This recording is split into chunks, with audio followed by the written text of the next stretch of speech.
Si Toya ay isang pangit at tamad na individual na malungkot na pumanaw matapos tamaan ng kidlat. Sa kanyang pagkamatay, natagpuan ni Toya ang sarili niyang nakatayo sa harap ng isang banal na nilalang, na umamin sa responsibilidad para sa trahedyang nangyari.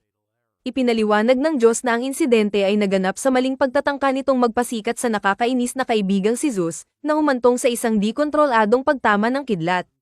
Bilang kabayaran sa pagkakamaling ito, inalok ng Diyos si Toya ng pangalawang pagkakataon sa buhay sa isang mundo na puno ng mahika. Bilang dagdag na kabutihan, pinayagan din siyang dalhin ang kanyang smartphone dahil sa kanyang matinding pagkahumaling sa mga TikTok influencer. Pagkagising niya sa mahiwagang mundong ito, agad na nakipag-ugnayan ng Diyos kay Toya at sinabing maaari niya itong tawagan anumang oras. Naiinis, biglang pinutol ni Toya ang tawag at nagpatuloy sa kanyang landas. Habang siya'y naglalakad, isang karwaheng hinihila ng kabayo ang biglang huminto sa kanyang harapan, at isang lalaki ang mabilis na bumaba, tumatakbo patungo sa kanya na tila may mahalagang pakay. Ang lalaki ay tila namangha sa makabago at may kintab na pananamit ni Toya, na malinaw na naiiba sa karaniwang damit sa lugar. Agad siyang inalok ng lalaki na sumama sa kanyang tindahan sa abalang bayan. Sa loob ng tindahan, inalok ng lalaki si Toya ng pera, ngunit sa kondisyon na habarin niya ang kanyang damit doon mismo. Bagamat nag-aatubili, pumayag si Toya kapalit ng lokal na kasuotan. Kahit pakiramdam niya ay bahagyang nalabag ang kanyang dignidad, binaliwala niya ito at nagpatuloy. Gamit ang Google Maps sa kanyang smartphone, mabilis na natagpuan ni Toya ang murang matutuluyan. Habang naglalakad siya sa bayan, nadaanan niya ang isang madilim na eskinita kung saan dalawang dalaga ang nagtatalo laban sa dalawang nakapandidiring lalaki. Ang mga lalaki, na nakasuot ng makukulay na damit at may hawak na magarang kristal na falez, ay tila niloloko ang mga babae sa alok na mas mababa kaysa sa halaga ng kakaibang bagay na iyon. Sa pakiramdam ng kawalang katarungan, sumingit si Toya. Inalok niya ang mga dalaga ng isang gintong barya kapalit ng kristal na bagay. Walang pag-aalinlangan, pinulot niya ang isang bato at binasag ang magarang bagay, na nadurog sa maliliit na piraso. Nagngingit-ngit sa galit, agad na sumugod ang dalawang lalaki sa kanya. Lingid sa kanilang kaalaman, malaki ang itinaguyod ng Diyos sa pisikal na kakayahan ni Toya noong siya'y muling isinilang. Ngayon, ang tanging makakatalo sa kanya ay ang nakalulupig na lakas ng mga makapal na hita ng isang babae. Sinubukang saksakin ng unang lalaki si Toya, ngunit dahil sa kanyang pinahusay na reflexes, madali niyang naiwasan ang pag-atake. Sa isang mabilis na galaw, siniko niya ang lalaki sa tiyan, na naging sanhi ng pagbagsak nito sa lupa. Samantala, nagawang depensahan ng mga dalaga ang kanilang sarili laban sa ikalawang lalaki.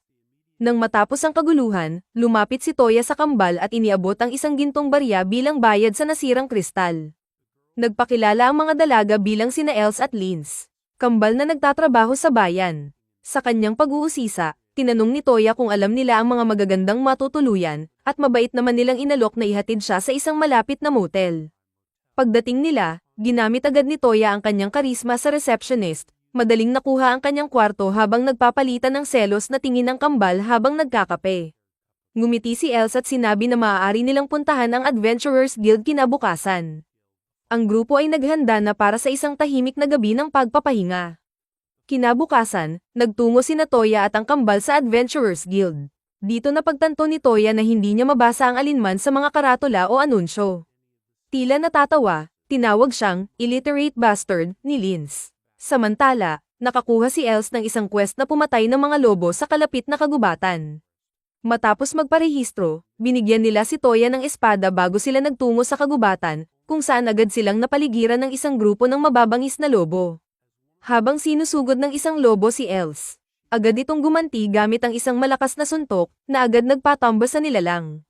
Si Toya naman, sa mabilis at tiyak na galaw, ay binunot ang kanyang espada at hinati ang kanyang lobo sa dalawa. Samantala, ginamit ni Lins ang kanyang fire magic upang sunugin ang kanyang lobo, isang eksenang lubos na ikinagulat ni Toya.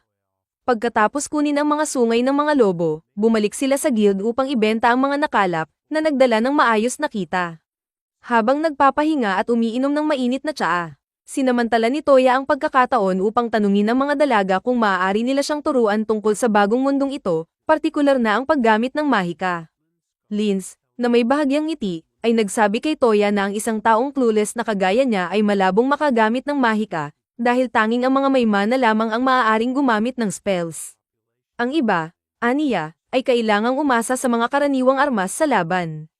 Dahil sa kanyang pag-usisa, tinanong ni Toya kung may paraan upang malaman kung mayroon siyang mana. Bilang tugon, inilabas ni Linz ang isang hanay ng mga kristal na kanyang inihanda kamakailan. Pinulot ni Linz ang isa sa mga kristal, nagbigkas ng isang incantation, at agad na napuno ng matinding sensasyon, halos parang isang bumubulwak na talon. Si Els, na kinuha ang kristal mula sa kanya, ay nagsabi rin ng parehong spell, ngunit walang nangyari. Si Els, tulad ng inaasahan, ay isang normie na may kaunting mana o wala talaga. Hindi natinag, kinuha ni Toya ang kristal mula sa kanilang kamay at nagbigkas ng isang magic incantation.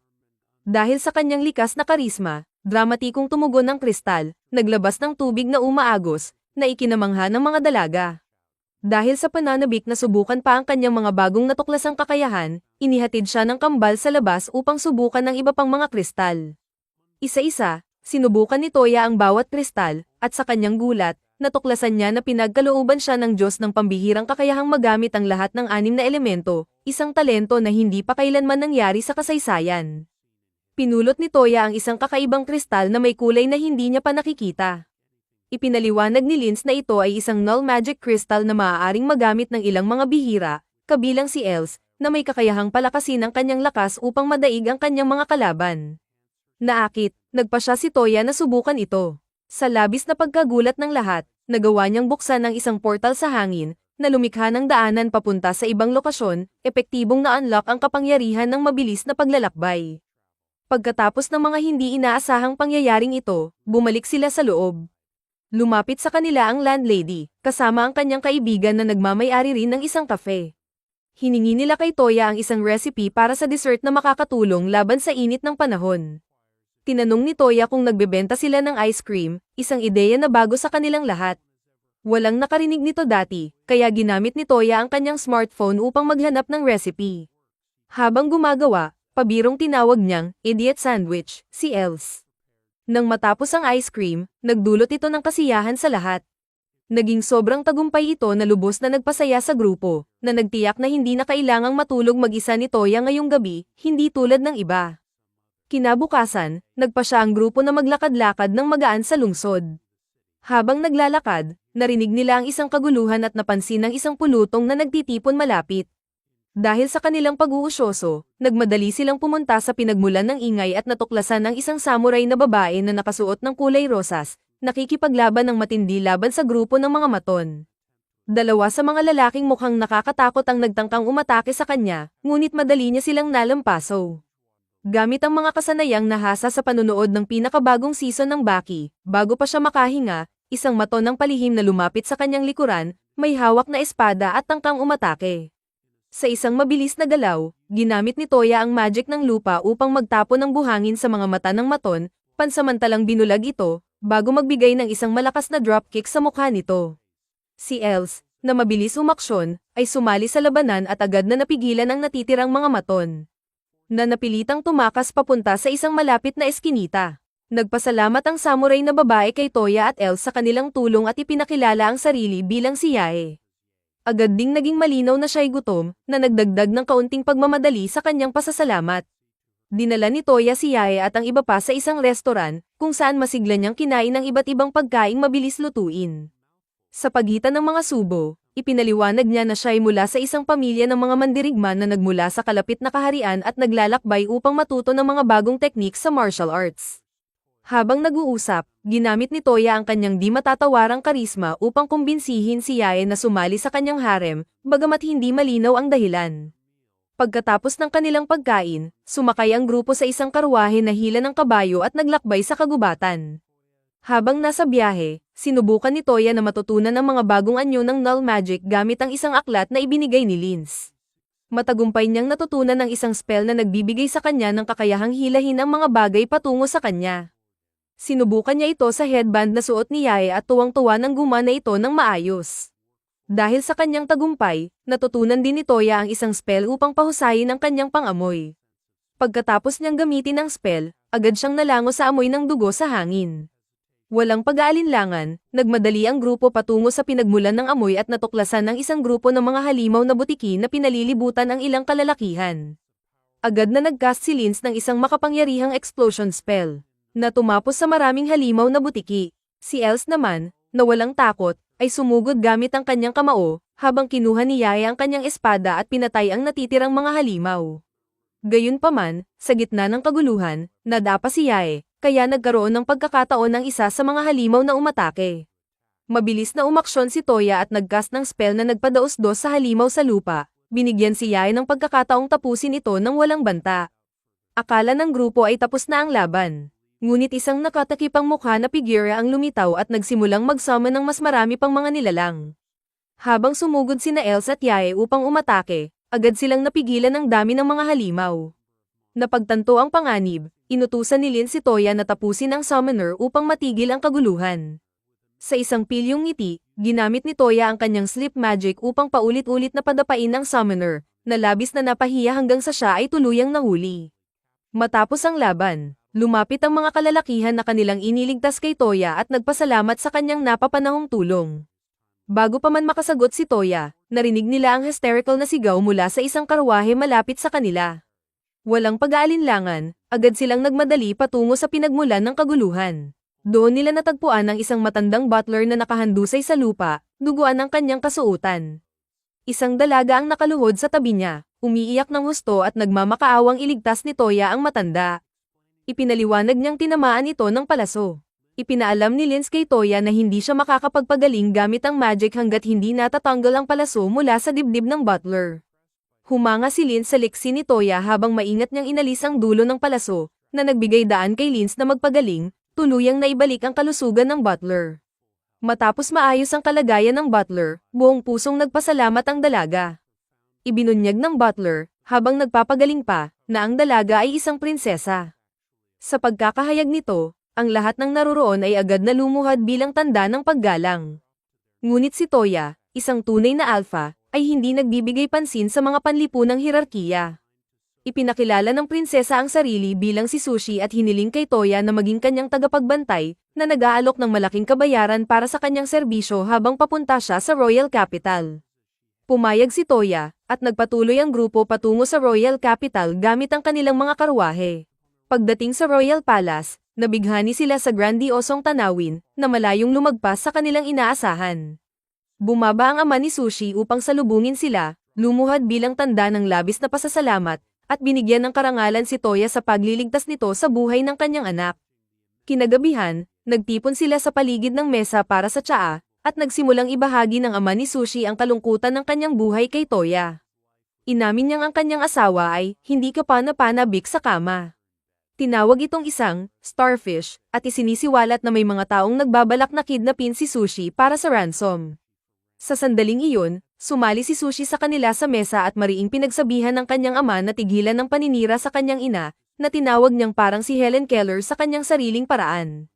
Ang revelasyong ito ay ikinagulat ni Toya, kaya't nagtanong siya ng higit pa. Ipinaliwanag ng duke na nawalan ng paningin ang kanyang asawa matapos ang isang aksidente ilang taon na ang nakalilipas. Ang tanging taong makapagpapagaling sa kanya ay ang lolo nito na nagtataglay ng null magic na may kakayahang magpagaling ng karamdaman. Gayunpaman, nang malaman ng matanda na ang kanyang apo ay nalulong sa TikTok, lubha itong noindang at namatay sa gulat. Dahil dito, tumingin ang mga babae kay Toya, alam na marami siyang kakayahan sa null magic. Nagdesisyon si Toya na subukan ang kanyang magic sa Duchess, ngunit may kondisyon, kailangan niyang patunayan na siya ay isang tigress. Inihatid sila ng duke sa kanyang asawa, nasabik na naghihintay ng mas espesyal na pagkikita. Gayunpaman, nagcast si Toya ng spell mula sa isang aklat ng magic na may kaugnayan sa Kama Sutra, na milagrosong nagpabalik ng paningin ng Duchess. Sa unang pagkakataon matapos ang maraming taon, malinaw niyang nasalayan ang mukha ng kanyang asawa, na nagpapaalala sa kanya ng totoong dahilan kung bakit siya nagpakasal sa isang mayamang lalaki. Matapos nito, muling nagtipon sila para sa pangalawang round ng tsaa, na may kasamang hangin ng kayabangan, habang nagalok ang duke ng 40 platinum coins bilang pasasalamat sa pagliligtas sa kanyang anak at sa pagbabalik ng paningin ng kanyang asawa. Napatigil ang mga babae sa gulat, dahil ang isang platinum coin ay katumbas ng 10 gold coins, isang halagang sapat upang magbigay ng yaman habang buhay. Bukod sa mga barya, nagbigay rin ang duke ng ilang medalya, na nagbibigay sa kanila ng malayang akses sa anumang teritoryo na kanilang nanaisin. Sa dala nilang mga gantimpala, sumakay sila sa kanilang karwahe at muling ipinagpatuloy ang kanilang paglalakbay pauwi. Kinabukasan, Naglibot si Toya at ang kanyang mga kasama sa bayan upang maghanap ng mga bagay na kawili-wili para mapunan ang kanilang oras. Habang nag-e-explore sila, napansin ni Toya na maraming tao sa bayan ang nakabihis bilang mga anthropomorphicong hayop. Nagtataka, tumingin siya kay Els at nagtanong tungkol sa kanila.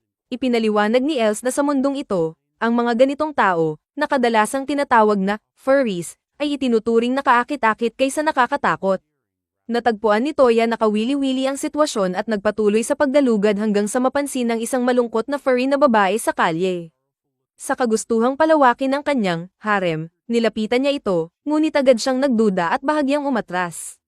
Tinanong siya ng babae kung ano ang kanyang pakay at sinabi na nawawala ang kanyang kapatid, ngunit nag-aalangan siyang tanggapin ang tulong ni Toya dahil sa kawalan ng tiwala. Bilang tugon, mabilis na inilabas ni Toya ang kanyang iPhone at ipinakita ang kanyang mapa, na tila ipinagyayabang ito. Ang display na ito ay tila nakaakit sa babae, kaya nagsimula siyang magtiwala kay Toya. Sa tulong ng Google Maps sa kanyang telepono, matagumpay nilang natagpuan ang nawawalang kapatid at ligtas na naibalik ang babae sa kanyang pamilya.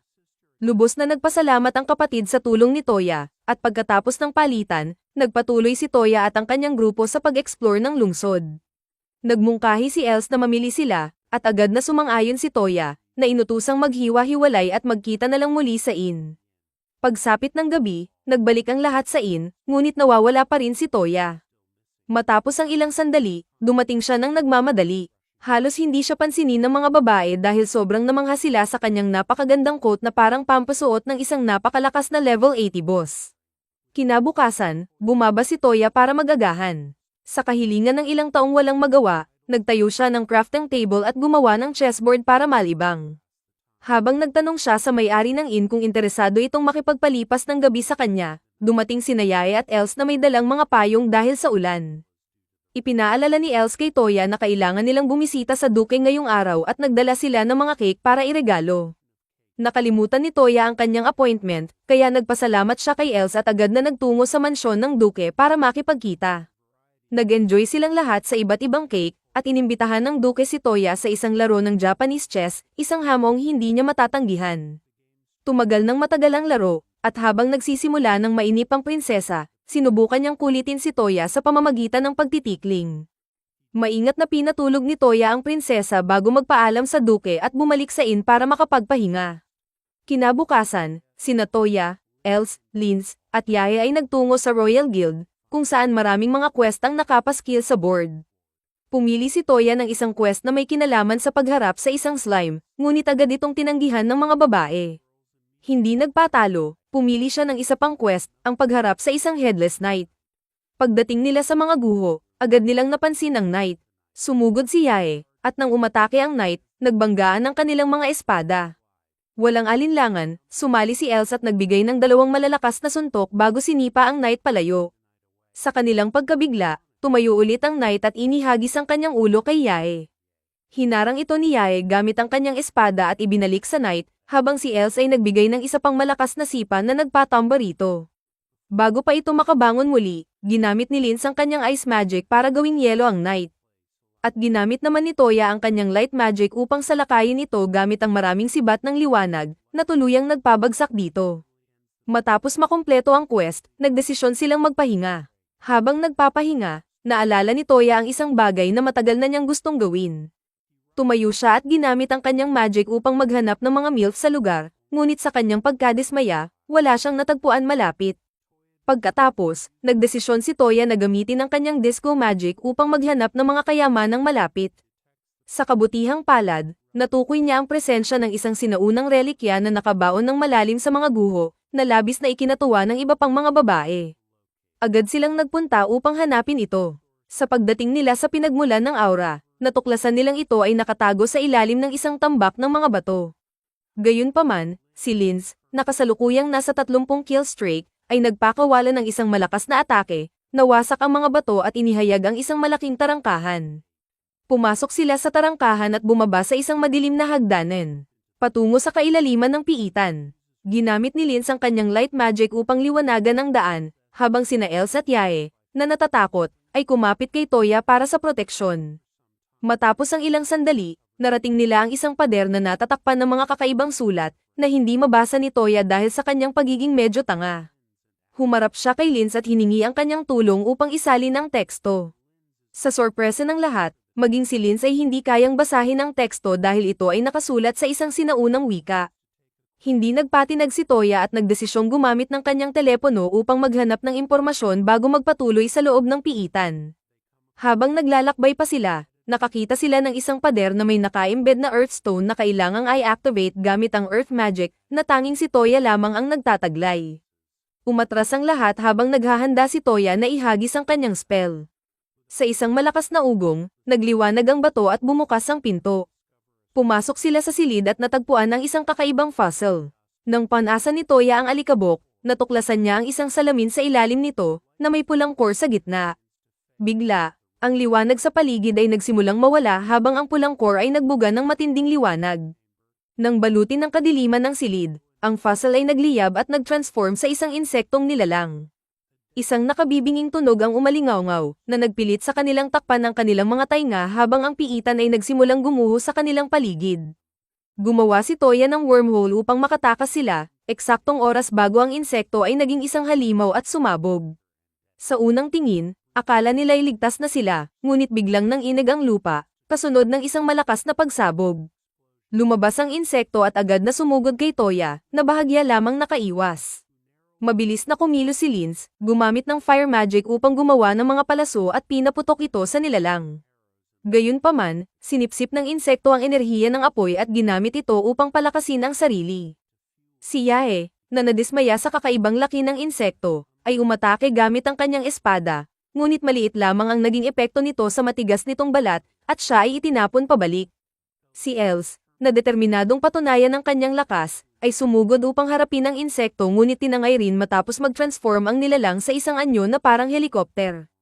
Napagtanto ni Toya na hindi sapat ang mga pagsisikap ng iba, kaya ginamit niya ang sleep magic upang mawalan ng balanse ang insekto. Kasabay nito, si Linz ay nag-conjure ng isang malaking iceberg at ibinagsak ito sa nilalang na may parehong lakas na parang yung nagpabagsak sa Titanic.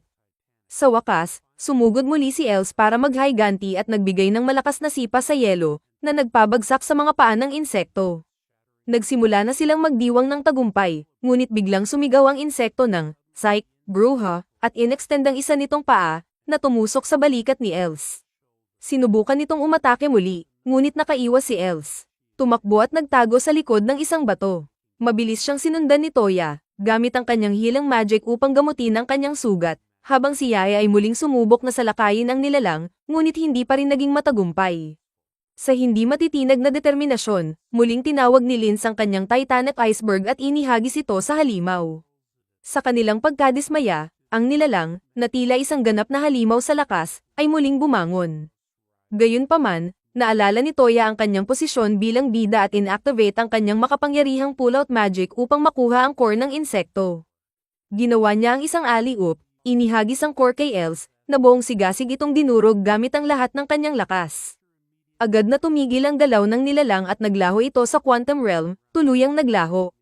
Matapos ang pagsubok, nagdesisyon silang bumalik sa tirahan ng duke upang iulat ang bagong pangyayari. Ipinakita ni Toya ang mga litrato ng guho na kanyang kinunan, at tiniyak ng duke na ito ay iimbestigahan pa. Matapos magpaalam, bumalik ang grupo sa kanilang motel, handa para sa isang gabi ng tahimik at walang bangungot na pahinga. Kinabukasan, ginamit ni Toya ang kanyang magic upang i-print ang lahat ng litrato sa isang album bago gamitin ang kanyang portal upang magtungo sa mansyon ng duke. Sa kanyang pagdating, naabutan niya ang duke na nagmamadaling umalis sakay ng kanyang karwahe. Mabilis na bumaba ang duke at lumapit kay Toya, ipinaalam sa kanya na kailangan ng kanyang tulong, ang kanyang kapatid, ang hari, ay Nolason. Pumasok si Toya sa karwahe, at ipinaliwanag ng duke na pinaghihinalaan nilang ang kalapit na kaharian ang nasa likod ng balak, na layuning patayin ng hari at iluklok ang kanilang batang anak na babae sa trono, isang hakbang na naniniwala silang madali nilang maisa sa katuparan. Dumating sila sa palasyo, at habang umaakyat sa hagdan, nakatagpo sila ng isang lalaking nagngangalang Count Bolza. Iminungkahi ng Count na maaaring kasangkot ang mensahero mula sa kalapit na kaharian sa pagpapakulo ng lason at iminungkahi niyang patayin ito. Ngunit tinanggihan ito ng duke at nagpatuloy sa pag-akyat, habang si Toya, na may malalim na pag-ayaw sa matataba, ay ginamit ang kanyang mahika upang padapain si Count Bolza. Pagkatapos nito, nakarating sila sa silid ng hari, kung saan nakahiga ang hari na wala sa malay. Agad na inutusan ng Duke si Toya na ayusin ang sitwasyon. Lumapit si Toya at ginamit ang kanyang mahika sa pagpapagaling upang tuluyang alisin ang lason at ibalik ang kalusugan ng hari. Namangha ang mga nakatingin sa ipinakitang ito. At ang panganay na prinsesa, na nagngangalang Yamina, ay agad na niyakap ang kanyang ama.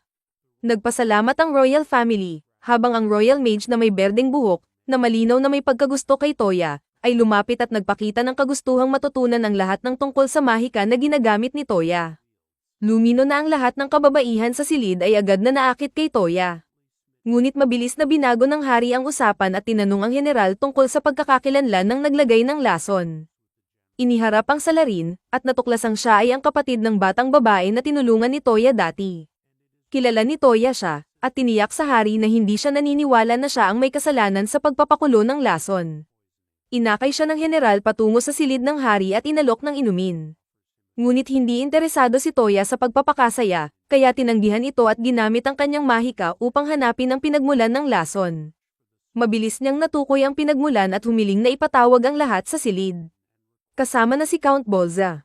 Pagkalipas ng ilang oras, nagtipon ang lahat sa silid, at ipinainom ni Toya ang alak sa general, na uminom nito ng walang anumang problema, na nagpapatunay na ang alak mismo ay hindi tinupak. Pagkatapos, ipinainom ni Toya ang alak sa baso ng hari at inaalok ito kay Bolza, na tumangging uminom. Ngunit pinilit ng general na buksan ang kanyang bibig at pilitin siyang lunukin ang alak. Agad na nagpanik ang matabang lalaki, natatakot na uminom siya ng lason. Pinatahimik siya ni Toya, at ipinaliwanag na natanggal na niya ang lason sa baso. Pinanood ng lahat habang inihahayag ni Toya na si Bolza lamang ang lihim na naglagay ng lason sa baso ng hari upang makakuha ng higit pang kapangyarihan, at walang sala si Olga, ang may balahibong hayop. Samantalang ang reyna at si Yamina ay kitang-kita na namutla, malinaw na nalilito ang kanilang mga isipan sa presensya ni Toya. Si Bolza, na desperadong tumakas, ay nagtangkang magtakbuhan, ngunit ginamit ni Toya ang kanyang mahika ng pagdulas upang magpatid ito, na nagdulot kay Yamina ng isang matinding pakiramdam ng kasiyahan. Pagkatapos, umupo sila para magtanghalian ng tsaa. Habang nakikipag-usap si Toya sa hari, biglang tumayo si Yamina at inihayag na siya ay nakapagdesisyon na. Ipinahayag niyang nais niyang pakasalan si Toya, dahil naiintriga siya sa mga lalaking hindi siya pinapansin. Ang pahayag na ito ay nagbigay gulat sa lahat sa silid, pati na kay Toya, habang ang pamilya ng hari ay nagsimulang magdiwang sa kanyang desisyon, pinag-uusapan ang magarbong mga salo-salo bilang pagdiriwang nito. Samantala, si Toya, na kumakatawan sa tunay na kakanyahan ng isang Sigma male, ay magalang na tinanggihan ang kanyang alok. Inihayag ng hari kay Toya na ang prinsesa ay may espesyal na mata na kayang makita ang kakaibang kakayahan ng iba. Nang sandaling iyon, napansin ni Toya ang dahilan kung bakit paulit-ulit na tumitingin si Yamina sa kanyang pantalon buong araw. Sa isang ngiti, sinabi niyang maaari lamang niyang isaalang-alang ang kasal sa loob ng 2 taon, kapag natamasa na niya ang kasamahan ng ibang kababaihan. Habang kumikindat sa reyna, pagkatapos, umatras si Toya sa kanyang kwarto upang magpahinga, ngunit nakatanggap siya ng hindi inaasahang tawag mula sa Diyos. Bumulong siya sa sarili, bakit ganyan lagi ang mga Diyos? Pinuri siya ng Diyos sa kanyang pakikipag-engage at nagbigay ng medyo malabo na payo, huwag pagkatiwalaan ang mga babaeng ito. Pagkatapos nito, biglang tinapos ng Diyos ang tawag, kaya't nagretiro si Toya upang matulog. Kinabukasan, bumalik si Toya sa motel na kasama si Yamina. Naganap na ikinagulat ang ibang mga babae, na nahihirapan ng hatiin ang atensyon ni Toya sa kanilang lahat. Malakas na ipinahayag ni Yamina na siya ay maninirahan na kay Toya at sasali rin siya sa guild. Nang sumunod na araw, nagpunta silang lahat sa kagubatan, dahil nais ni Yamina na subukan ang kanyang mga kakayahan. Pinili nila ang isang misyon upang manghunting ng mga unggoy, dahil itinuring ni Toya itong isang madaling gawain. Pagkalipas ng ilang sandali, nagpasya si Yamina na gumamit ng summon ng magic. At agad na lumitaw ang isang pangkat ng maayos na nilalang mula sa isang magic circle at nagmamadaling pumasok sa kagubatan upang hanapin ang mga unggoy. Habang pinupuri ng lahat ang kahangahangang mahika ni Yamina, isang malakas na tunog ng pagkabasag ang nagputol sa sandaling iyon nang lumabas ang malalaking gorilya mula sa ilalim ng mga palumpong at tinutugis ang mga nilalang na tinawag. Mabilis na ipinakita ni Yamina ang kanyang kahusayan sa pamamagitan ng pagpatama ng isang perpektong tira sa isa sa mga gorilya. Habang tinapos ito ni Yae, sumunod si Linz, gamit ang kanyang firestorm magic upang i-roast ang natitirang mga gorilya, at tinamaan ni Yamina ang isa pa sa isang malinis na tira. Pumasok si El sa laban, nagbibigay ng isang malakas na suntok na nagpaparalisa sa isa sa mga gorilya. Samantala, nagsanib ang mga pagsisikap ni Lins at Yamina, gamit ang mga kidlat at apoy na magic arrows upang tapusin ang natitirang dalawa, kaya't natapos ang labanan. Lahat ay tila kontento sa performance ni Yamina. At sa ilang paraan, nagagawa ng lalaking ito na pasyahin ng maraming babae ng sabay-sabay. Pagbalik nila sa motel, nagsimula si Yamina na turuan si Toya kung paano gumawa ng summon ng magic. Kamangha-mangha, kahit sa kanyang unang pagsubok, hindi sinasadyang tinawag ni Toya ang isang malaking itim na nilalang, na agad nagbago at naging isang magarang puting tigre sa harap ng kanyang mata. Nagulat si Yamina, nakikilala ito bilang isa sa pinakamadalas na nilalang na maaaring tawagin. Hindi tinatablan ng takot, inilagay ni Toya ang kanyang kamay sa noo ng tigre. Nang maramdaman ng tigre ang malakas na kakayahan ng mahika ni Toya, nawalan ito ng malay. Pagkatapos nito, ang tigre ay naging isang maliit na witch at naging bagong kasama ni Toya, na tinawag niyang Kohako. Inutusan ni Toya si Kohako na magbago ng laki, dahil magiging hindi praktikal ang maglakbay na may malaking tigre. Sumunod si Kohako at naging isang kaakit-akit na maliit na pusa. Kinabukasan, nag-umpisa sina Toya at ang kanyang grupo ng isang misyon upang imbestigahan ang isang kastilyo na dating ginagamit bilang pasilidad ng pananaliksik para sa mga slime. Sa kagulat-gulat ng lahat, tanging si Toya lang ang talagang nasasabik sa kanilang paglalakbay. Pagdating nila sa kastilyo, unang pumasok si Toya, at isang malaking palanggana ang nahulog sa kanyang ulo, na, sa kanyang gulat, ay naging isang slime. Nagpatuloy sila sa loob ng kastilyo, at kalaunan ay nakarating sila sa isang aklatan kung saan natagpuan nila ang isang aklat na naglalaman ng mahahalagang impormasyon tungkol sa mga slime sa lugar. Kinuha nila ang aklat at ipinagpatuloy ang kanilang paggalugad. Habang nagpapatuloy, nakatagpo sila ng isang grupo ng mga berdeng slime na kilala sa pagkain ng mga damit. Ang tanawin ay nagdulot ng kaba sa mga babae, ngunit si Toya ay nanatiling kalmado, at pinayagan pa ang mga slime na damapog sa mga babae. Pinigilan niya si Lins na gamitin ang kanyang fire magic sa mga slime, at pagkatapos ay lumingon kay Kohako, inuutusan siya na asikasuhin ang mga nilalang. Sa isang iglap, naging tigre si Kohako at nagpaputok ng isang malakas na blast ng amoy ng hininga, na nagpalipad sa mga slime. Subalit hindi epektibo ang ataking ito, at nagsimulang bumalik ang mga slime patungo sa kanila. Inutusan ni Toya ang lahat na umakyat sa hagdan. Sinubukan ni Els na umusad pero nadulas dahil sa madulas na substansya sa sahig. Natuklasan nila ang maraming slime na naglalabas ng isang lotion-like na substansya, na karaniwang ginagamit ni Toya tuwing gabi. Sa gitna ng kaguluhan, nawalan ng balanse ang lahat at nahulog sila sa hagdan. Gayunpaman, nakuha ni Kohako si Toya, habang ang mga babae ay nahulog sa isang tambak ng mga berdeng slime. Agad na nagsimula ang mga slime na umatake, kaya't ginamit ni Toya ang kanyang portal magic upang iligtas sila. Ngunit kumuha siya ng sandali upang magpakasawa sa mga eksenang nakikita, na labis niyang ikinalugod.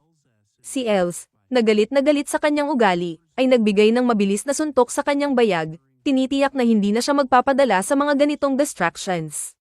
Nagpatuloy sila sa mga koridor at nakatagpo ng mga estatwa, na naging mga natatanging slime na kumakapit sa mga kababaihang hindi pa gaanong maunlad ang katawan. Ang mga slime ay tumakbo patungo kay Yamina, na gumamit ng wind magic upang alisin ang mga ito.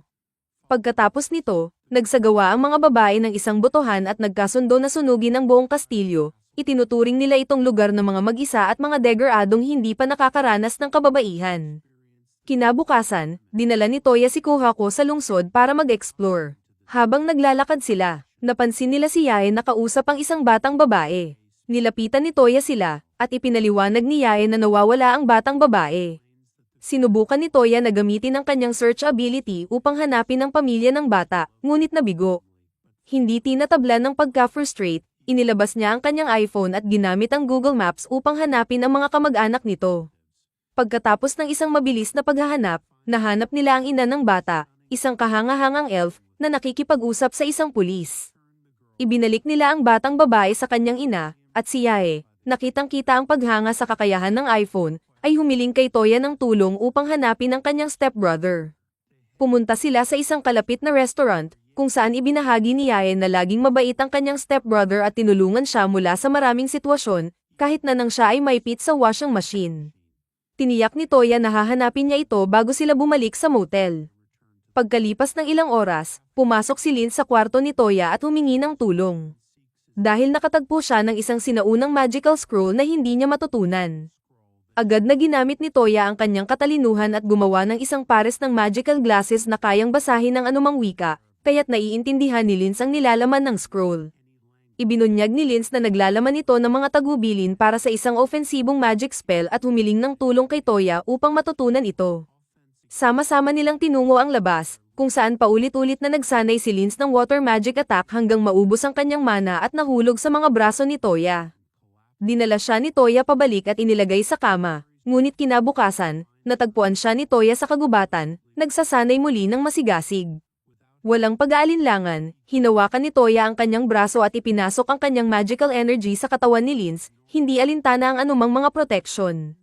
Agad na naramdaman ni Linz ang pagbabalik ng lakas, at ipinaliwanag ni Toya na si Mommy mula sa King's Castle ang nagturo sa kanya ng teknik na ito. Determinado, sinubukan ni Linz ang magic muli, ngunit nabigo, at ipinahayag ang pag-aalinlangan na magtatagumpay siya. Nagbigay si Toya ng mga salita ng paghikayat na hinihimok siya na subukan muli. Sa pagkakataong ito, nagtagumpay si Linz ng perpekto, at pinakawalan ng spell ng may ganap na katumpakan, na nagwasak ng isang buong puno. Kinabukasan, nakatagpo sila ng isang rock demon.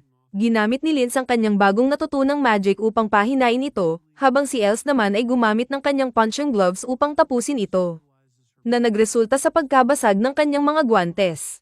Napansin ni Toya ang malungkot na mood ni Els, kaya't nagdesisyon siyang dalhin siya sa Royal Capital. Doon, pinalitan nila ang kanyang mga guwantes, at ipinaliwanag ni Els na nais niyang subukang magsuot ng damit. Inakay siya ni Toya sa isang tindahan, kung saan sila ay naglaro ng kaunting role-playing, ngunit biglang inistorbo sila ni Yam-ina at ipinaalam kay Toya na tinawag siya ng hari para sa isang mahalagang usapin, na labis ikinagulat ng lahat. Pumunta si Toya sa hari, na nagbigay sa kanya ng isang buong mansyon bilang gantimpala para sa kanyang pakikialam sa kanyang anak na babae.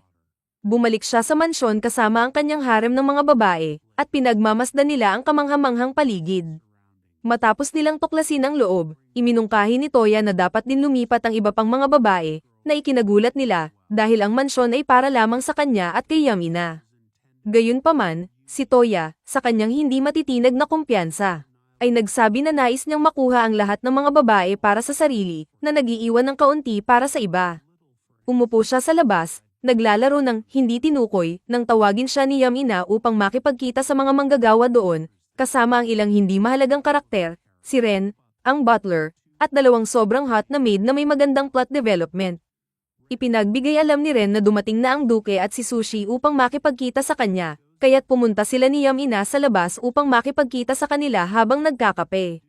Sinabi ng duke na kailangan nilang magkaroon ng magandang relasyon sa kalapit na kaharian at sinabi kay Toya na maging kanilang ambasador, dahil sa pinakamataas na risk na nakita niya. Pumayag si Toya, at kinabukasan, dumating ang mga sundalo mula sa parehong kaharian upang samahan siya sa kanyang paglalakbay at tiyakin ang kanyang kaligtasan. Naglaro siya ng chess kasama si Olga, habang ang iba ay nagsusugal na parang mga talunang tao. Nang gabing iyon, gumawa sila ng campfire, kung saan ikinukwento ni Toya ang kwento ng Ugly Duckling. Natinawanan ng lahat, nang biglang may isang beastman soldier na tumayo at nagsabi sa kanila na sila ay napapaligiran ng mga bandido. Muling pinakita ni Toya ang kanyang lakas sa mga mangmang at natukoy ang lahat ng mga bandido gamit ang kanyang iPhone bago niya sila pinindot at panaralisa gamit ang kanyang telepono. Ano klaseng iPhone ito? Nahuli nila ang lahat ng mga bandido at itinali ng maayos, habang napansin ni Toya na tila nakikipag-flirt si Olga kay Lion, ang kapitan ng Royal Knights. Ipinilit ng mga babae na si Toya ang gumanap na wingman para kay Lion, kaya kinabukasan, nilapitan ni Toya si Lion habang siya ay bumibili ng Viagra. Nahihiya si Lion at mabilis na sinabi na ito ay para sa kanyang ina. Bilang isang stratehista, tinuruan ni Toya si Lion kung paano magpakita ng pagnanasa sa isang babae sa pamamagitan ng pagpayag kay Olga na pumili ng kahit anong brooch na nais niya, at siya ang magbabayad. Napagtanto ni Lion na lahat ng babae ay mga gold digger, kaya bumili siya ng isang maluho at mamahaling item para kay Olga. Umaasang makakatanggap ng mga gantimpala sa huling bahagi ng araw. Habang ipinagpapatuloy nila ang kanilang paglalakbay sa lungsod, parehong naramdaman ni Toya at Kohako ang isang tao na nakatago at pinagmamasdan sila mula sa isang lihim na lugar, ngunit hindi nila matukoy kung sino ang nanunood. Hindi nila ito pinansin at nagpapatuloy sila sa caravan. Ipinagbigay alam ni Olga kay Toya na hindi nila maabot ang nayon ngayong gabi, kaya nagdesisyon silang magtayo ng kampo para sa gabi. Biglang narinig nila ang malalakas na hiyaw ng mga hayop na umaabot mula sa kagubatan. Nang tumingin sila, nagulat sila nang makita ang isang malaking dragon na lumilipad sa ibabaw nila. Sinabi ni Olga kay Toya na may pumasok na intruder sa teritoryo ng dragon, kaya't nagalit ito. Muling kinuha ni Toya ang kanyang iPhone at ipinakita na ang dragon ay patungo sa nayon. Napagtanto nilang kailangan nilang kumilos agad, kaya't nagmadali silang pumunta sa nayon, ngunit dumating sila ng huli. Ang nayon ay nasusunog, napapaligiran ng apoy na parang isang forest fire sa Canada, habang ang dragon ay naglalabas ng pagkawasak mula sa kalangitan. Nagkakasunod-sunod ang mga sundalo sa pagtatangkang protektahan ang mga residente, habang ginamit ni Toya ang kanyang light magic upang magbuo ng isang spear at itinapon ito sa dragon. Ang dragon ay mabilis na umiwas sa atake at nag-retaliate gamit ang isang blast ng apoy. Malapit nang tamaan ng apoy si Toya, ngunit tumalon siya kay Kohako, na mabilis na umalis. Habang dumadaan sila sa mga apoy, kinuha ni Toya si Linz, nakatanggap ng malakas na hit mula sa mga debris ngunit patuloy na tumakbo patungo sa clearing. Pagkalabas nila sa nayon, hinarap ni Toya ang dragon, habang tinukso ni Kohako ang nilalang gamit ang mga salitang pambungad sa Call of Duty style na trash talk. Ginamit ni Toya ang ilang brilliant light magic spears at ipinadala ang mga ito sa dragon, tumama sa katawan nito ng maraming beses bago ito bumagsak sa lupa. Si Linz ay agad na sumunod at ginamit ang kanyang water magic upang putulin ang mga pakpak ng dragon habang ito ay lumilipad patungo sa kanya at nagpapalabas ng blast ng apoy. Tumalon si Toya sa huling sandali upang protektahan siya, habang si Yamina ay sinamantala ang pagkakataon upang bulagin ang dragon gamit ang isang flash mula sa kanyang espada. Si Elsa ay nagbigay ng isang suntok na may lakas ng Infinity Gauntlet ni Thanos, ngunit hindi ito naging epektibo. Napagtanto ni Toya na siya ang bayani ng kwento, kaya't sumugod siya upang tapusin ang laban, ngunit ang kanyang espada ay madaling nabasag laban sa mga kaliskis ng dragon. Nang akalaing nawalan na ng pag-asa, may naghagis ng kutsilyo diretso sa mata ng dragon. Dahil sa galit, nagwala ang dragon at sinunog ang lahat. Sumagot si Toya, ganun din sa iyo, at naghiganti siya sa pamamagitan ng pagsunog sa dragon pabalik. Si Linz ay nagbuo ng isang magical lens, na nagbigay kay Toya ng kakayahang mag-focus ng kanyang light magic at palakasin ang apoy. Napilitan ng dragon sa malupit na atake, bumagsak at tuluyang namatay. Biglang lumitaw ang isang malaking pulang dragon at humingi ng paumanhin para sa pinsalang dulot ng itim na dragon. Ngunit ang puting tigre ay nanatiling nagdududa, ngunit agad siyang pinatahimik ni Toya at magalang na tinanggap ang paghingi ng paumanhin ng pulang dragon. Pagkatapos, ang pulang dragon ay lumipad palayo at bumalik sa kanyang tahanan. Nang hamupa na ang kaguluhan, tumulong ang grupo sa pagpapabalik ng nayon at pagpapagaling sa mga nasaktan. At kalaunan ay nagpahinga para sa isang karapat-dapat na pahinga. Kinabukasan, pagkatapos ng masarap na tulog, naghahanda sina Toya at ang kanyang mga kasamahan na umalis. Bago sila umalis, nilapitan sila ng matandang leader ng nayon na nagpapasalamat sa kanilang tulong at ibinigay kay Toya ang pangil ng dragon bilang tanda ng pagpapahalaga. Ibinigay din nila sa kanya ang isang maliit na kutsilyo na natagpuan nilang nakabaon sa mata ng dragon, na nagpaalala sa kanya ng matinding labanan. Matapos magpalitan ng pamamaalam, sumakay ang grupo sa caravan, at tinanong ni Toya si Kohako kung may iba pang tao na naruroon noong gabi. Sumagot siya na may dalawang misteryosong mga tao na naruroon sa kagubatan, sila ang responsable sa paghagis ng kutsilyo sa dragon. Nagpa siya si Toya na huwag na itong alalahanin sa ngayon habang sila ay dumating sa kaharian, kung saan ang palasyo ay kamanghamanghang tanawin, na parang Taj Mahal. Yumuko sila sa harap ng hari, na nagpapasalamat sa kanilang katapangan sa pagliligtas sa nayon at pagtalo sa dragon. Ipinakilala ni Yamina ang kanyang sarili sa hari, na mukhang nasiyahan na ang prinsesa ay naroroon sa kanyang palasyo. Ibinigay niya ang mga dokumento na naglalaman ng kanilang alyansa, at tinanggap ito ng hari, na nagbigay ng payo na mag-enjoy sila sa kanilang pamamalagi sa palasyo. Bago sila pahintulutang umalis, nilinggan ng hari si Toya at tinanong kung talagang natalo niya ang dragon at bigla siyang hinamon na maglaban. Pumunta sila sa arena, kung saan humingi ng paumanhin ng isang ministro at ipinaliwanag na kailangan ng hari ng tamang pagsampal, at tanging si Toya lamang ang makakapagbigay nito. Ang hari, na tila isang ganap na mangmang, ay inihanda ang kanyang mga armas habang nagsimula ang laban. Sa pagring ng kampana, ginamit ni Toya ang kanyang sleep magic, na nagdulot sa hari na madapa at bumagsak. Inilagay niya ang kanyang espada sa leeg ng hari, at idineklara ang pagkapanalo. Nang maglakad palayo si Toya, nagsimulang umiyak ang hari ng dramatiko at nagmakaawa na huwag nang gamitin pa ang magic na iyon. Nagsimula ang ikalawang round, at sumugod ang hari gamit ang isang malakas na atake. Na matagumpay na nablock ni Toya. Ngunit malinaw ang lakas ng hari, at tinulak niya si Toya pabalik. Gumanti si Toya ng mabilis na counterattack, ngunit naglaho ang hari at sinubukang atakihin siya mula sa likod. Agad na nakaiwas si Toya. Determinado, pinaganya ni Toya ang isang acceleration spell at muling nagpakita sa likod ng hari, na nagdulot sa kanya ng pagkabigla. Maya-maya, parehong naglaban ang dalawang kalaban ng mabilis, gamit ang magic na nagpapabilis ng bilis.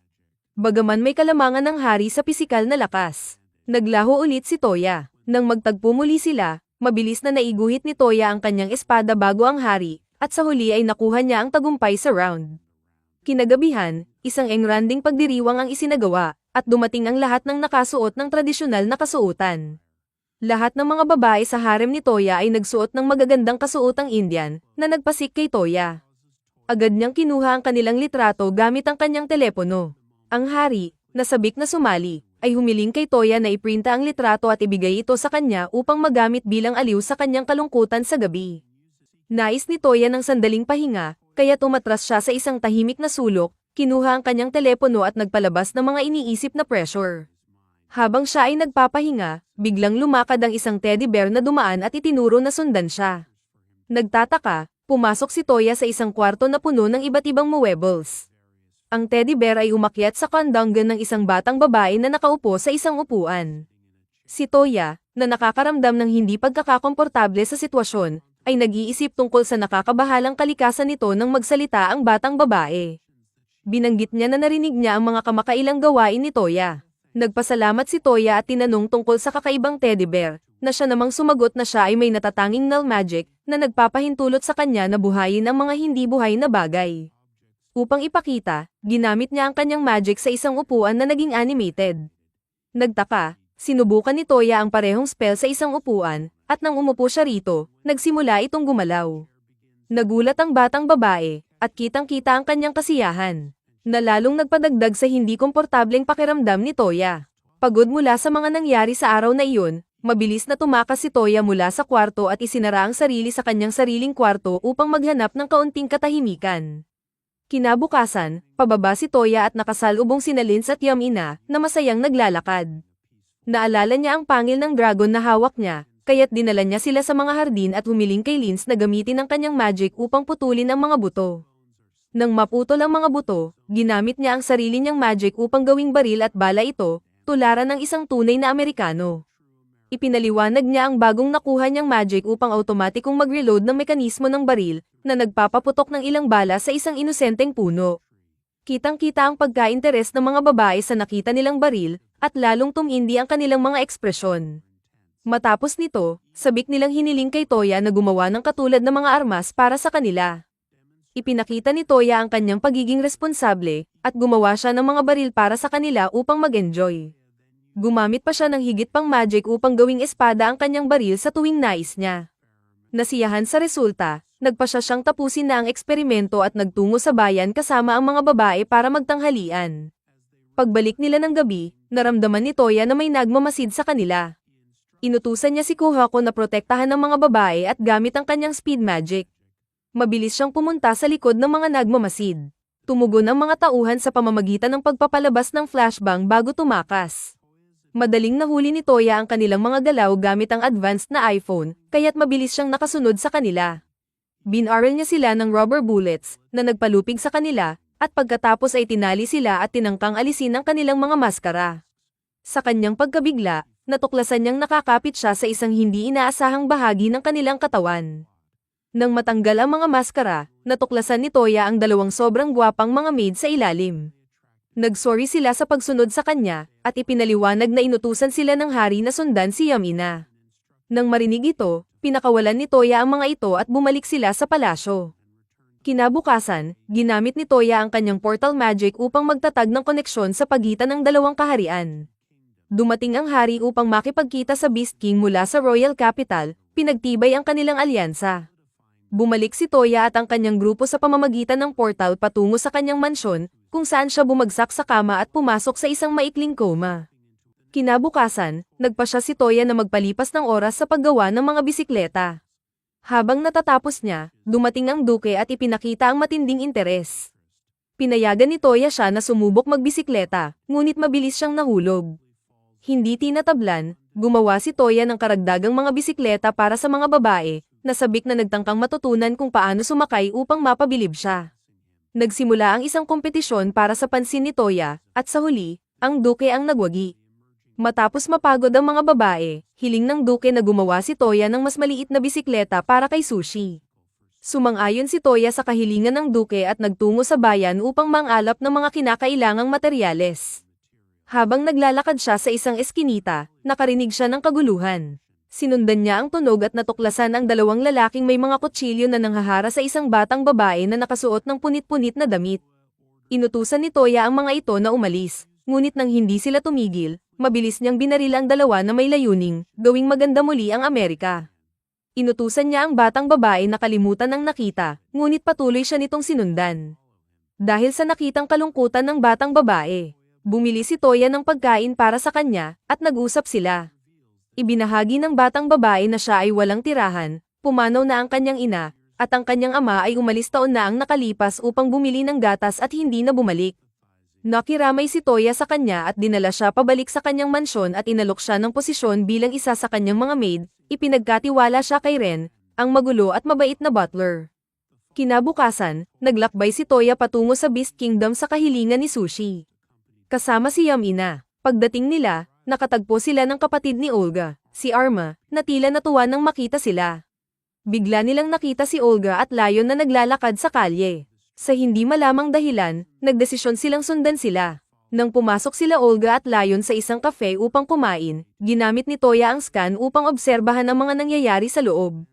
Nang lumabas sila mula sa cafe, mabilis na umatras ang grupo, ngunit aksidenteng nabangga ni Arma ang isang lalaking may hood at nahulog sa lupa.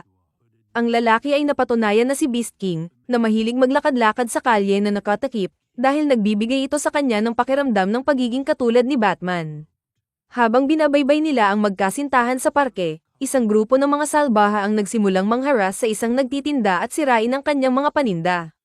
Tumayo agad si Lion upang ipagtanggol ang nagtitinda, ngunit inilabas ng lider ng mga salbaha ang mga kutsilyo upang takutin siya. Ang Beast King at si Toya, na nakasuot ng hindi epektibong maskara, ay kumilos upang hindi sila makilala habang mabilis nilang tinanggal ang mga troublemakers. Ngunit mabilis silang nakilala ni Lion. Tumakas ang Beast King, ngunit bago makalabas si Toya, nahuli siya ni Lion. Kinagabihan, bumalik si Toya sa kanyang mansyon, kung saan ipinaalam ni Ren na may mga bisita na naghihintay sa kanya. Sa kanyang gulat, ang mga bisita ay si Nalin at ang babaeng may berdeng buhok, si Charlotte, na parehong tila naaakit sa kanya. Nagsettle sila para sa tsaa, at sabik na makipag-usap si Lin, na nagsabing narinig niya ang tungkol sa laban ni Toya sa Crystal Insect. Ibinahagi niya na nakatagpo sila ng isang katulad na nilalang sa ilang mga guho ngunit hindi nila ito napagtagumpayan, at naghahanap siya ng karagdagang impormasyon tungkol dito. Ipinahayag niya ang kanyang nais na bisitahin ng ang lupain na pinagmulan ni Yae, at sinabi kay Toya na may paraan upang makarating doon. Inutusan niya si Toya at si Ye na magtayo ng isang bilog, ipinagutos sa kanilang maghawak kamay at magdikit ng noo. Ang hakbang na ito ay nagbigay daan kay Toya upang makita ang itsura ng isan. Pagkatapos, nag-cast si Lin ng isang simpleng spell, agad silang inilipat sa lupain ng Ishan. Naglaan sila ng sandali upang pahalagahan ang likas na kagandahan ng paligid bago sila pinangunahan ni Yae papasok sa kagubatan patungo sa kanyang bayan.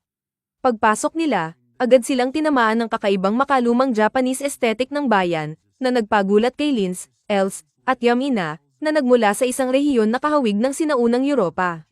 Dahil pamilyar kay Toya ang Japan, nakapagbigay siya ng mga paliwanag tungkol sa mga iba't ibang kaugalian at estruktura, na ikinabilib ni Yae.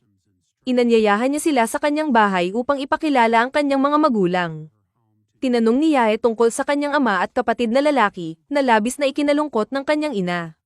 Ipinaliwanag nito na dinala sila ng lokal na Panginoon sa digmaan, at kasalukuyan silang nakakulong sa isang kuta na napapalibutan ng maraming sundalo. Kitang-kita ang takot ni Yae at humarap siya kay Toya, humihingi ng tulong upang iligtas ang kanyang pamilya. Nang walang pag-aalinlangan, pumayag si Toya, mabilis na inililipat ang lahat sa isang lokasyon malapit sa kuta. Tiniyak niya kay Yae na gagamitin niya muna ang portal upang pumasok sa kuta mag-isa at kung mukhang ligtas, tatawagin na niya ang iba. Inactivate ni Toya ang portal at pumasok sa kuta, kung saan agad siyang napalibutan ng mga armadong gwardya. Hinarap siya ng kapatid ni Yae na si Jotaro, na may hawak na espada sa kanyang leeg. Mabilis na sinabi ni Toya na siya ay kaibigan ni Yae, na nagpagulat kay Jotaro. Gayunpaman, nanatiling nagdududa si Jotaro at inutusan si Toya na patunayan ang kanyang sinabi sa pamamagitan ng pagpapakita kay Yae. Bilang tugon, binuksan ni Toya ang isa pang portal at dumaan si Yae. Niyayakap ang kanyang step-sibling ng mainit. Sumunod ang natitirang bahagi ng harem ni Toya. Tumingin si Toya sa labas at nakita ang libu-libong zombified na mga sundalo, na may mga maskarang enchanted na nagtatago ng kanilang mga mukha, na patuloy na papalapit sa kuta. Ang mga nagtatanggol na puwersa, pagod at sugatan, ay walang kakayahang pigilan ang kanilang pagsulong. Nag-aalala si Yae at tinanong tungkol sa kalagayan ng kanyang ama, at ipinaalam ni Jotaro na ang kanilang ama ay kasama ng Panginoon. Pinoprotektahan siya mula sa pinsala. Mabilis na tinasa ni Toya ang sitwasyon at, sa isang mabilis na galaw, ginamit ang kanyang telepono upang pagalingin ang lahat ng sugatang sundalo sa loob ng kuta. Ang hindi inaasahang hakbang na ito ay nagpagulat kay Jotaro, na sa kanyang hindi paniniwala, inisip na si Toya ay isang uri ng salamangkero. Pinayuhan siya ni Yae, ipinaliwanag na si Toya ay talagang kahanga-hanga. Bilang karagdagan, minarkahan ni Toya ang lahat ng mga sundalo ng kalaban sa kanyang telepono at naglunsad ng isang malupit na lightning spear attack na tumama sa lahat ng mga ito sabay-sabay. Na nagtatapos sa laban ng isang malakas na hampas. Sa madaling panahon, tinawag sila ng Panginoon, na ipinakilala ang sarili bilang si Ei. Ipinahayag nito ang kanyang pasasalamat sa kanilang tulong ngunit nagbabala na malayo pa ang pagtatapos ng digmaan. Ibinunyag ni Ei na ang Panginoon ng karatig na kaharian ay nahuli at nakakulong ng isang malakas at tusong kaaway. Ang kalabang ito ang responsable sa paglikha ng mga halimaw upang sakupin ang mundo. Bago pa magpatuloy ang pag-uusap, isang ninja na babae ang bumaba mula sa itaas, may malalim na kahulugan. Ipinakilala niya ang sarili bilang si Tsubaki, isang direktang nasasakupan ng dating Panginoon ng karatig na kaharian. Ipinahayag ni Tsubaki na ang Panginoon ay kasalukuyang nakakulong ngunit naghahanap ng tulong mula kay Ei upang muling makuha ang kontrol ng rehiyon at talunin ang kalaban. Pumayag si Toya na tulungan ng Panginoon ng karatig na kaharian habang naghahanda sila'y ng mga kabayo para sa paglalakbay. Ngunit tinanggihan ni Toya ang alok at inutusan si Tsubaki na pumikit at alalahanin ang lokasyon ng kampo habang hawak ang kanyang mga kamay, na nagdulot ng pagkainggit sa mga ibang babae. Gamit ang kanyang mahika, mabilis na natukoy ni Toya ang kampo ng kaaway at ipinahayag sa lahat na siya ay pupunta roon kasama si Tsubaki at ang Loli. Inutusan ni Toya ang Loli na mag-cast ng invisibility spell sa kanilang dalawa, na ikinagulat ni Tsubaki. Nang makita ang pagkakataon, nagsimulang manipulahin ng Loli ang personalidad ni Tsubaki. At pagkatapos ay iniiwas ang lahat sa kanya, itinuro ito kay Toya. Sinubukan ni Toya na lumikha ng isang portal papuntang bilangguan sa loob ng kampo ngunit nabigo. Ipinabatid ng Loli na gumamit ang kaaway ng isang espesyal na spell upang harangan ang kanilang kakayahan sa teleportasyon. Sa kabutihang palad, pinayagan si Tsubaki na pumasok sa kampo, at sinundan nila siya pababa sa ilalim ng lupa patungo sa piitan kung saan nakakulong ang dating Panginoon. Ipinakilala ng Panginoon ang kanyang sarili bilang si Baba at ipinahayag ang kanyang pasasalamat kay Toya. Na simpleng gumawa ng isang butas sa pader ng piitan, bagamat ito ay walang kasing bigat ng butas sa kanyang puso. Nagpatuloy sila upang palayain ang iba pang mga bihag. Pagkatapos palayain ang dalawang kabataang lalaki, hinanap ni Toya si Yama sa kanyang telepono, ngunit hindi siya matukoy. Ipinaliwanag ng Loli na may espesyal na bagay na nakikialam sa kanyang mahika. Lumabas sila at natuklasan ng isang bagay na naglalabas ng misteryosong purple na enerhiya. Kinuha ni Toya ang kanyang drone at ipinagmamalaki ang Amerika. Bago ginamit ang kanyang telepono upang mag-imbento ng ilang magic circle sa paligid, nagpapalabas ng mga pagsabog mula sa itaas. Pagkatapos, sa wakas, nakapag-teleport sila papunta kay Yama, na nagtatangkang magmukhang cool na may suot na eye patch. Tumakbo ang isa sa kanyang mga kasamahan patungo sa kanya, ngunit agad itong naharang ng isang zombified na samurai. Tumalon ang samurai, na may layuning saktan si Baba, ngunit nakaiwas ito sa huling sandali. Pati si Tsubaki ay napaiyak sa nakita. Ngunit si Toya ay kinuha lang ang kanyang baril at binaril ang samurai direkta sa mukha, na nagpatulala sa lahat. Si Yama, na sandaling nabigla, ay biglang humalakhak ng maniakong tawa at tinanggal ang kanyang eye patch upang ipakita ang isang espesyal na pulang bato na nagbigay sa kanya ng immortalidad at kakayahang kontrolin ang mga undead na sundalo. Lahat ay nag-isip na natalo na ang laban, ngunit ipinakita ni Toya ang kanyang natatanging mahika, mabilis na kinuha ang bato mula sa kamay ni Yama. Nagulat si Yama at nagsimulang umiyak, habang iniabot ni Toya ang bato kay Loli, na nagsabi na ito ay corrupt. Ibinato ito sa ere ni Loli at binaril ni Toya ito hanggang sa mabiyak sa maraming piraso. Agad pagkatapos, nagsimulang manghina at mag-crumble si Yama, unti-unting nagiging alikabok, habang patuloy na isinusumpa si Thanos. Kinabukasan, ipinaalam ni Toya kay Baba ang kanilang misyon upang hanapin ang mga guho sa lugar. Sinabi ni Baba sa kanila ang tungkol sa isang isla kung saan pinaniniwala ang matatagpuan ang mga guho. Gamit ang kanyang mahika, tinukoy ni Baba ang lokasyon nito, at bumalik sila sa bahay ni Yae, kung saan ang mga magulang ni Yae ay nagpapasalamat kay Toya at nagpaalam sa kanilang anak. Pagkatapos, ginamit ni Toya ang kanyang portal upang ilipat sila papunta sa isla. Agad na tumakbo ang mga babae patungo sa tubig upang maglaro, habang si Toya ay ginagamit ang kanyang iPhone upang hanapin ang lokasyon ng mga guho. Nabigla siya nang matuklasan na ang mga guho ay nakalubog sa ilalim ng tubig. Bago pa siya makapag-isip ng mabuti, nilapitan siya ng mga babae at humiling ng mga swimsuit upang lubos nilang ma-enjoy ang kanilang bakasyon. Pagkatapos ng ilang pag-iisip, pumayag si Toya at ginamit ang kanyang portal upang bumalik sa kaharian, inaanyayahan ng buong royal na pamilya na sumama sa kanila para sa bakasyon. Hindi nagtagal, nagpalit na ang mga babae ng kanilang swimsuit at nagsimula ng magkumpara kung sino ang may mas kaakit-akit na katawan habang nagsasaya sa tubig. Samantala, ang hari, duke, at general ay nakipagkarera sa loob ng dagat. Si Toya, na nais magtrabaho, ay nagcast ng protection spell sa kanyang iPhone bago lumangoy sa ilalim ng tubig upang hanapin ang mga guho. Pagkalipas ng ilang minuto, matagumpay niyang natagpuan ito, ngunit nagsimulang maubos ang kanyang oxygen at napilitang lumutang. Pagkatapos makarating sa lupa, ipinaalam ni Toya kay Loli ang kanyang natuklasan at tinanong kung may alam ba siyang mga spell na makakatulong upang makahinga siya sa ilalim ng tubig ng matagal. Inamin ni Loli na wala siyang alam na ganitong spell, dahil wala siyang interes sa paglangoy, at tinawag ang mage na may berdeng buhok upang humingi ng tulong. Sa kasamaang palad, ipinagtapat ng mage na hindi rin siya pamilyar sa mga spell na ganito. Biglang nagsalita si Kohako at sinabi kay Toya na may isa pang heavenly beast. Tulad niya, na kayang lumangoy sa ilalim ng tubig nang walang katapusan. Inirekomenda niyang kung makakapagbuo si Toya ng kasunduan sa halimaw na ito, magagawa niyang lumangoy ng madali. Tumingin si Toya kay Loli, na nagbigay ng tiwala na susubukan nila ito. Pumunta sila sa isang liblib na lugar, kung saan nag-drawing si Loli ng magic circle, at nagsimula si Toya sa pagkanta ng spell upang tawagin ang halimaw. Habang tinatawag ni Toya ang makapangyarihang nilalang, ang anino sa harap niya ay nagbago at naging isang napakalaking pagong, na may isang ahas na nakapalibot sa kanyang shell. Agad na nakilala ng pagong si Kohako at nakipag-usap sa kanya, hindi alintana si Toya. Matapos ang ilang saglit na pag-uusap, tinanong ng pagong si Toya. Ipinakilala ni Kohako ang nilalang na siya ngayon ang alaga ni Toya, na ikinagulat ng pagong. Gayunpaman, pinagtibay ni Kohako ang napakalaking lakas ni Toya at hinikayat ang pagong na makipagkasunduan sa kanya.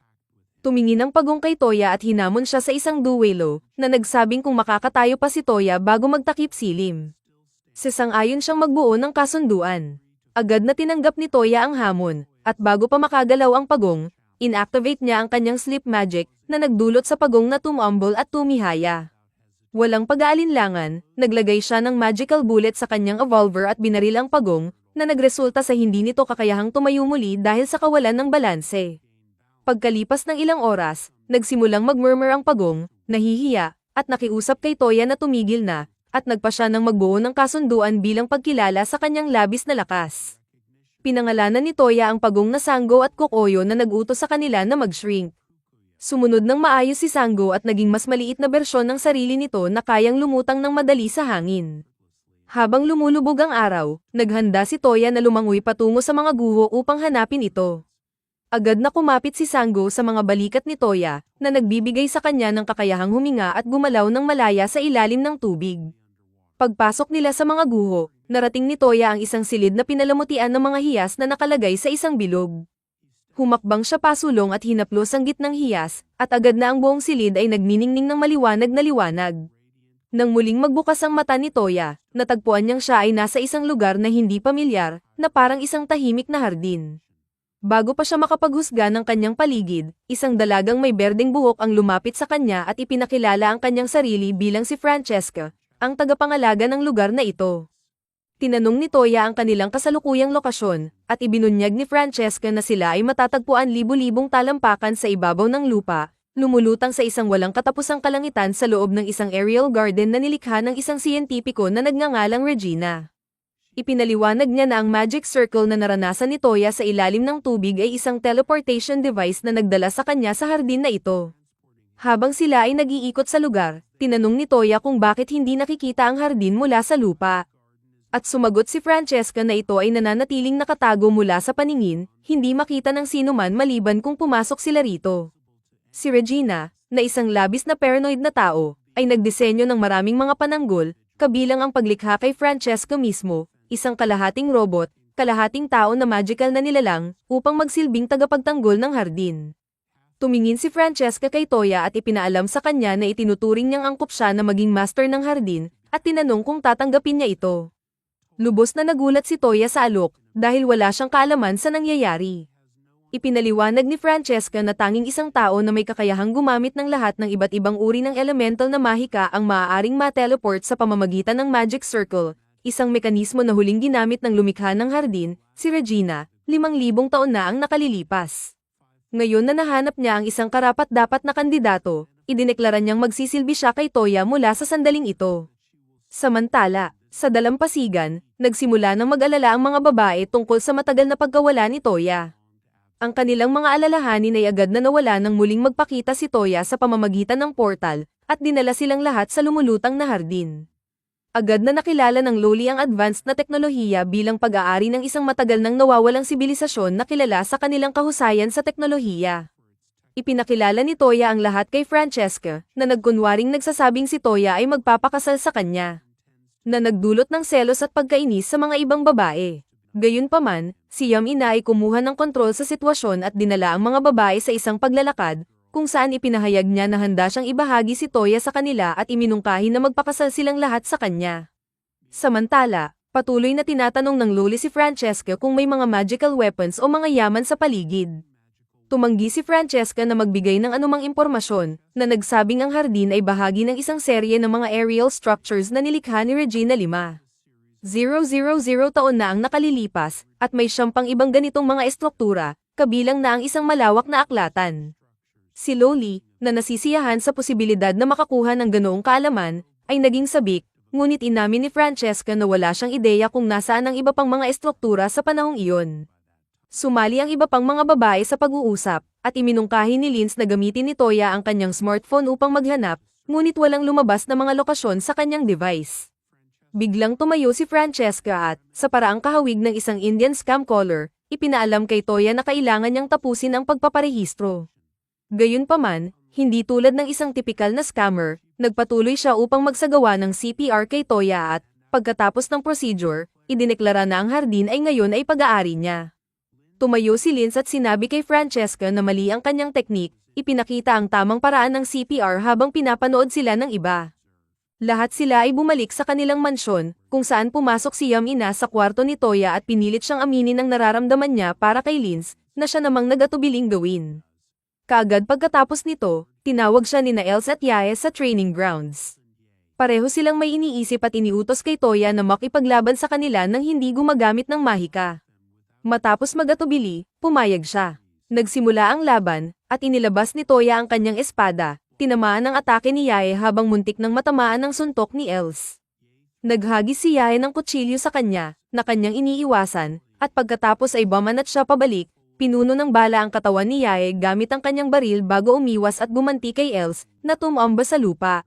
Hawak ang kanyang baril, hinihingi niyang sumuko si Els, ngunit tumanggi ito. Sa kanyang gulat, naubos ang bala ng kanyang baril, dahil tila sinadyang putulin ng kanyang pouch nang ihagis ni Yae ang kutsilyo. Nang makita ang pagkakataon, ginamit ni Els ang abala upang pabagsakin si Toya. Nanalo sa laban. Nang magising si Toya, natagpuan niyang nakatayo sa harap niya ang apat na babae. Inabiso ni Yamina sa kanya na nagpasya silang lahat na nais nilang magpakasal sa kanya at makita ang lakas ng kanyang magic wand.